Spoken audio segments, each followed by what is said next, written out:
A história de uma cidade ajuda a construir sua identidade. Conhecer as origens, os marcos mais importantes e as tradições locais contribui para que as gerações compreendam suas raízes e fortaleçam o senso de pertencimento. Paulistana é um município piauiense pertencente ao território do Vale do Rio Itaim. Segundo o IBGE, conta com uma população de pouco mais de 21 mil habitantes. Sua história, cultura e desenvolvimento passou pelas mãos de inúmeras pessoas, desde o povoamento até os tempos contemporâneos. Vamos embarcar nesta história?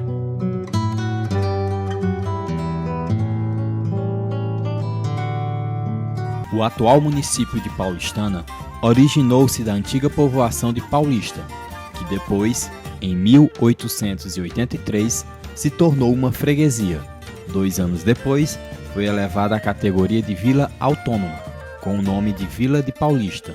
O desenvolvimento da região começou no século XVIII, com a criação do Arraial de Paulistas e a instalação da Fazenda do Paulista, que pertencia ao fidalgo português Dom Valério Coelho Rodrigues, que teve papel fundamental no povoamento dessa região. Não diferente do que ocorreu em todo o país, Paulistana também enfrentou períodos de escravidão e épocas em que o preconceito racial dominava a sociedade. Um exemplo histórico disso é o Blackman Club, criado em um período em que os negros não podiam dividir certos espaços com os brancos, inclusive durante festas. O clube que os brancos frequentavam ficava onde hoje funciona uma agência bancária, e nenhum negro poderia sequer aproximar-se da rua que dá acesso à avenida principal onde ficava o espaço. Com o suporte do padre Otto Beckmann e com o objetivo de mostrar a força da comunidade, foi criado um clube especialmente para os negros, que foi apelidado de Blackman Club, ou o Redondinho, que ficava localizado no bairro Correnteza.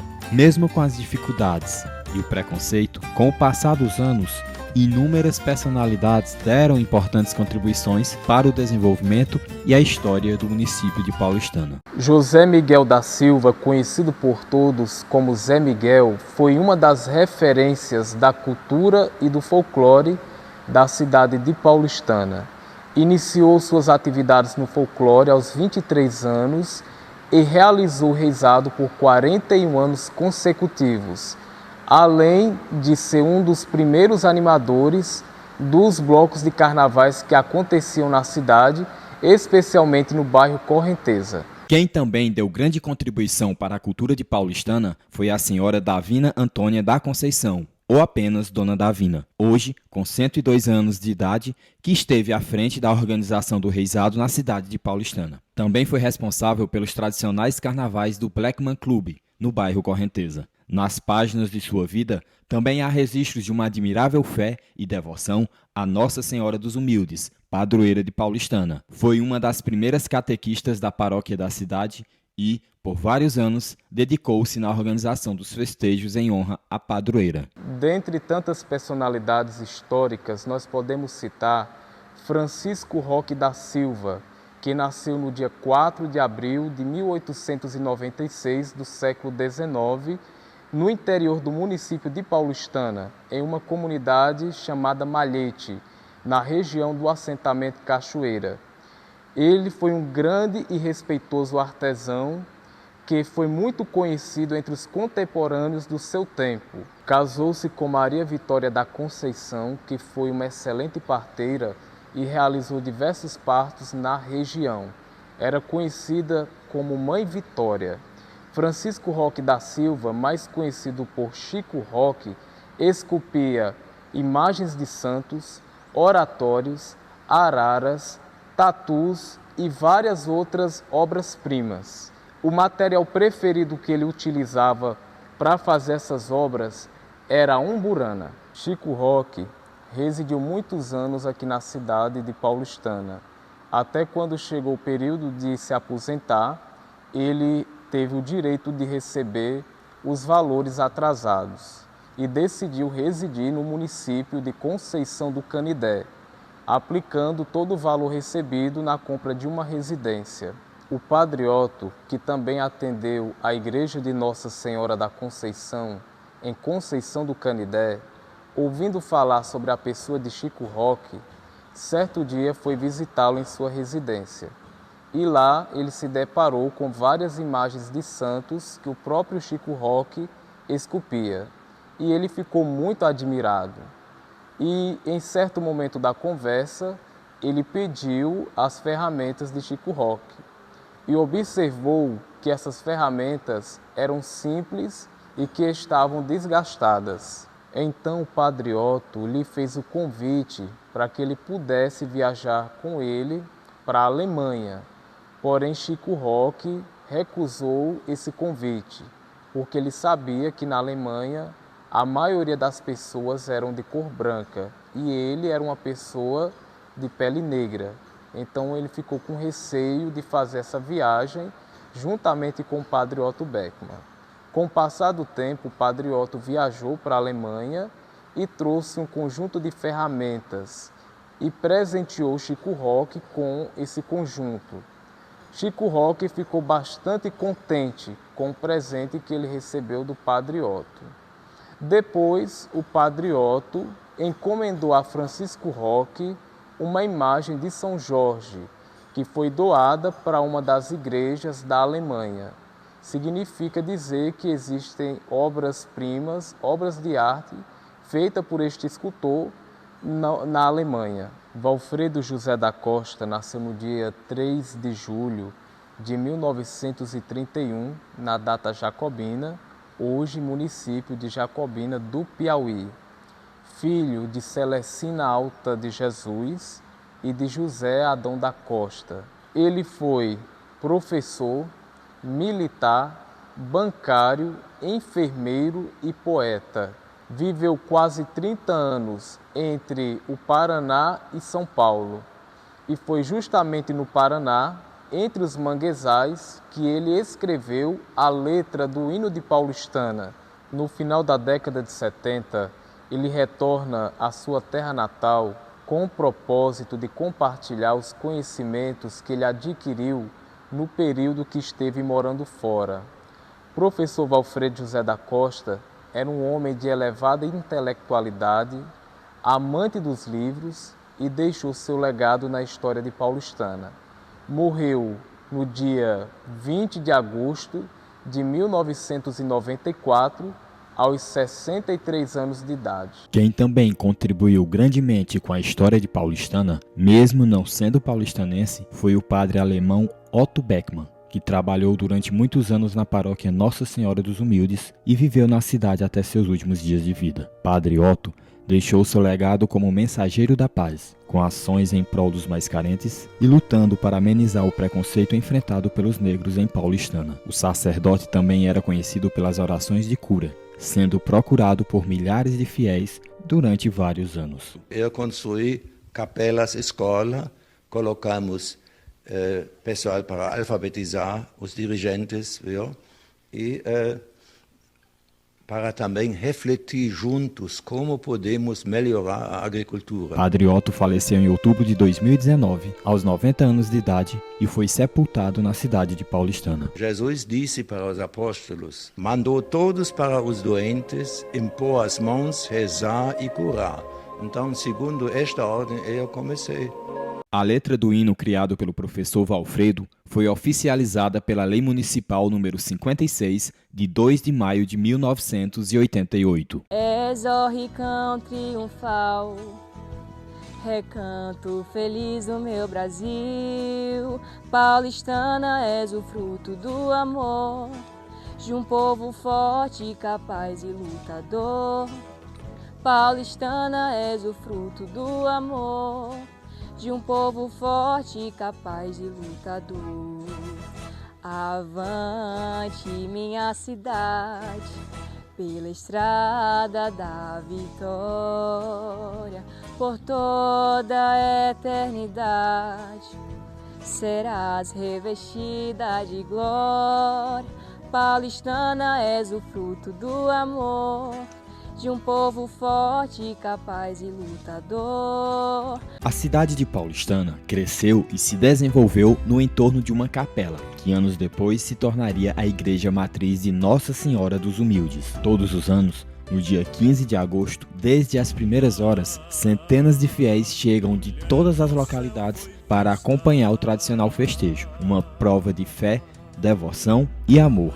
A chegada da imagem da padroeira, Nossa Senhora dos Humildes, teria ocorrido em meados de 1890, mas desde antes já era celebrado um festejo em honra a Nossa Senhora. A criação da paróquia deu-se pela resolução número 1078, de 1883. No entanto, a instalação canônica só ocorreu em 1888. O primeiro padre a assumir a direção da matriz foi Francisco Álvares Teixeira de Lima. Na história política de Paulistana, inúmeras pessoas deram sua contribuição para o desenvolvimento do município, seja no poder executivo, seja no poder legislativo.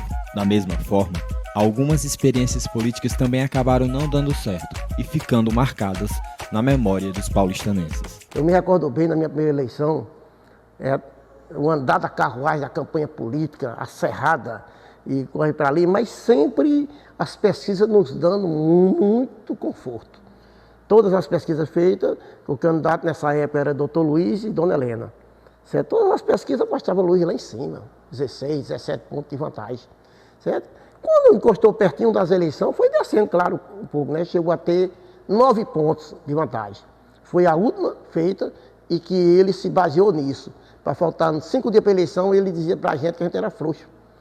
Ele dizia, rapaz, a eleição é dura, a eleição está complicando, a eleição está, ele dizia, não, porque vocês são frouxos. A eleição é tranquila, certo?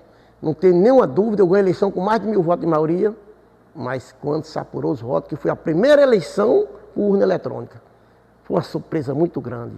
Por quê? Porque teve uma urna lá na vereda do Rancho, certo? Que deu 86 votos de maioria para a Dona Helena, que essa urna ficou enganchada, não teve resultado de imediato. Todas elas tiveram. Então o Luiz ficou com uma margem muito pequena na frente. Que inclusive nós chegamos até a comemorar a vitória. Foi uma eleição muito curiosa, chegamos até a achar que estávamos ganhos.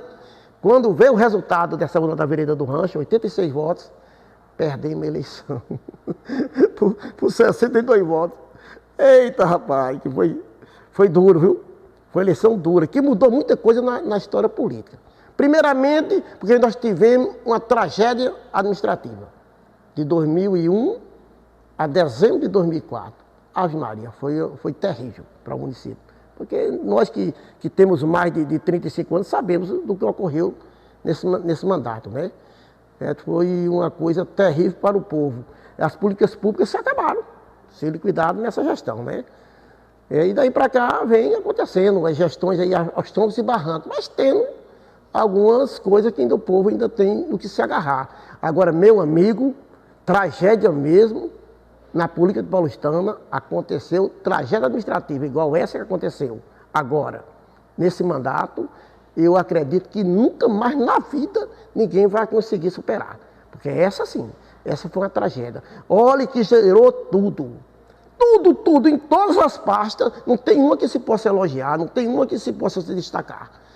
Foi em todos os setores, zerou as políticas públicas. Então, o povo pagou caro por essa gestão catastrófica. Foi sob o comando de uma mulher que o prédio próprio da Câmara Municipal de Vereadores deixou de ser um sonho e passou a ser realidade. Eu falei com o Dr. Luiz que precisava de um local para construir a Câmara. Eu coloquei ou aqui o mercado, que era um mercado que foi começado a construir no tempo de Nelinho e foi abandonado, ou a quadra, que hoje é as Pequenas Causas. Então ele falou, não, a Justiça me pediu também um terreno, você vai fazer assim, a Justiça vai escolher, o que sobrar vai ficar para você. Aí a Justiça escolheu a quadra e eu prontamente peguei aqui o mercado. Só que quando eu cheguei aqui para construir, não tinha mais nada, já tinham catado tudo. Até o estuque, que era de tijolo, tinham tirado o estuque do piso. Então nós começamos, eu e minha mãe, que minha mãe era tesoureira. E ela dizia, você prometeu na campanha que vai construir uma Câmara, você vai construir. A primeira grande decepção foi botar todos os assessores para fora, porque cada vereador tinha um assessor. Muitos não vinham aqui na Câmara nem para pegar o dinheiro, a gente tinha que mandar a folha na casa para a pessoa assinar. Então foi cortado. E aí a gente começou. O terreno não era da prefeitura. O terreno pertencia a seu Silvio Germano da Costa. Isso aqui era uma roça. E o prefeito, no tempo, tinha prometido a ele uma casa em troca do terreno. Mas o prefeito nunca construiu a casa. Então eu fui e fiz a proposta de venda. Aí ele me vendeu esse terreno por R$3.000. Foi para fazer os documentos, foi um problema que Carmelete teve que ir no Bate-Maré para a esposa dele assinar. Mas deu tudo certo. Graças a Deus, quando a gente quer, dá certo. E os terrenos da frente eu comprei a particulares para fazer o estacionamento. Quem fez a planta foi Evandro. Quem assinou foi Dr. Bosco. E quem começou a construção foi Gonzaga. Foi ele quem construiu o caixão, porque nós começamos a construir e foi preciso, e nós paramos sem nenhuma finalização, com piso grosso, com algumas paredes ali onde ia para as galerias dos vereadores, que nós fizemos só o caixão e a cobertura, porque não podia ficar sem cobrir, porque podia chover e estragar. Então, só foi feito totalmente a cobertura e as paredes de fora. A Câmara foi inaugurada no dia 15 de dezembro de 2006, com uma grande festa. Eu aproveitei a inauguração da Câmara para entregar título de cidadania para muita gente que morava aqui, que prestava serviço aqui à cidade e não era filho de paulistana. Então, a inauguração foi uma grande festa com a entrega de vários títulos de cidadania. É impossível citar as inúmeras mãos que contribuíram para o crescimento e desenvolvimento de Paulistana. É impossível mencionar todos os acontecimentos históricos que marcaram esse processo, mas a certeza é de que cada um e cada uma deixa seu legado e que Paulistana é uma terra pluricultural que muito tem a ser explorada e que caminhará no rumo da prosperidade.